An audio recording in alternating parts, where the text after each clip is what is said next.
Lie down with dogs and you'll wake up with fleas. Or lie down with dogs, wake up with fleas. There's a couple different versions of this idiom, but our expression today is about dogs, lying down dogs, and lying down with them. It has been attributed to Ben Franklin in Poor Richard's Almanac, also in James Sanford's Garden of Pleasure in 1573. It's attributed to Seneca in Latin, an earlier version.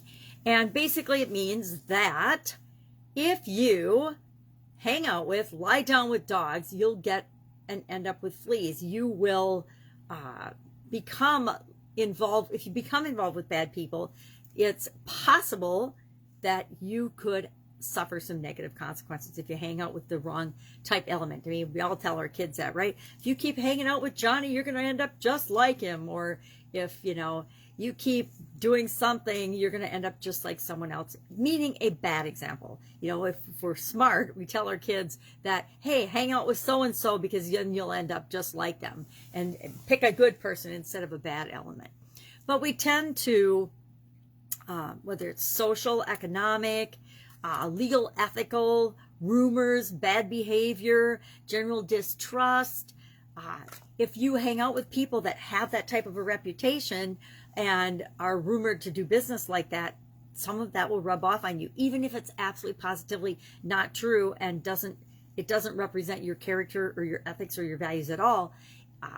We are sometimes, and we are often, if not always, judged by the company we keep. There's a very famous saying, and I don't even remember who started it at this point, but they say that we are the average of the 5 people we spend the most time with, the 5 people we hang out with the most. We want to make sure that we are spending time with the right people. We can choose our masterminds. We can choose our coaches. We can choose our mentors. We can choose what we read and listen to, and how and who we follow in being influenced throughout our life. Or we can do it by default. We can do it like the same way everybody else does, or we can pick and choose for ourselves. One of the most important things when building and growing our business is to pay attention who we're paying attention to. Who are we giving our attention to? What courses are we taking? What events are we attending? What are we doing? And are each of those things moving us in the direction we want to go? Will they all? Absolutely not. We're going to make mistakes. We're going to pick the wrong things. But for the most part, we want to be moving in the direction we want to go most of the time, and away from what we want as little as possible. So how do you know? What do you do? All of us, I think, have probably had the wrong elements or bad elements around us sometime in our life, which is how we discern who is right for us and who isn't. I personally, my ex-husband and I had a business partner that was, I want to say, awful, god awful, horrible, unbelievable, unimaginable, the stuff the person pulled.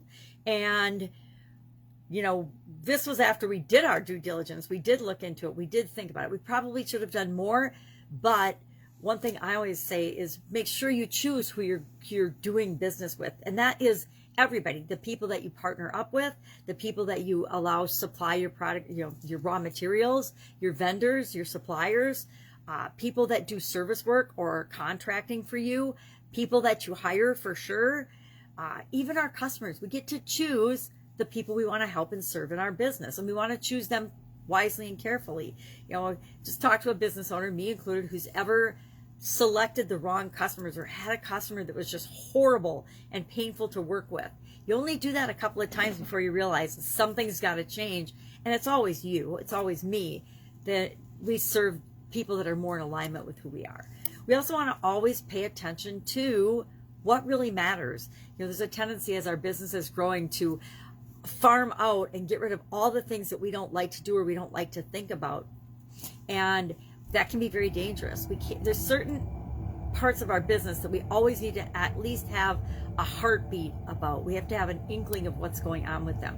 I contend finances, control of the money, marketing. A lot of people will argue marketing. That may or may not be an area. You need to have overall vision for all areas and aspects of your business, and set the direction, and let all of the key different functions go out and actually implement and take action to create the vision that you want in each of those areas of your business. We need to at least have an overview and at least some key indicators and key performance indicators that we're watching, metrics, to make sure we're going in the direction we want to go with our business. So I would be really curious. Lie down with dogs, wake up with fleas. I would say yes, the business partner that we were involved with got us involved in a lawsuit. We were sued by the municipality that we were shut down by the municipality we were in, and we had to sue because it was an unlawful action. But we had to go to court and sue for the right to actually operate part of our business. So some of that did rub off. It did negatively impact my husband and I, my ex-husband and I, even though it wasn't our doing. Since we were connected with that business entity, it totally did impact us. So some of that does rub off.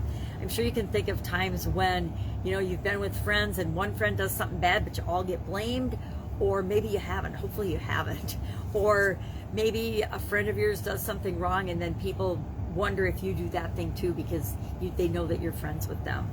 So we need to be we need to be cognizant and careful about who we associate with and what that says about us.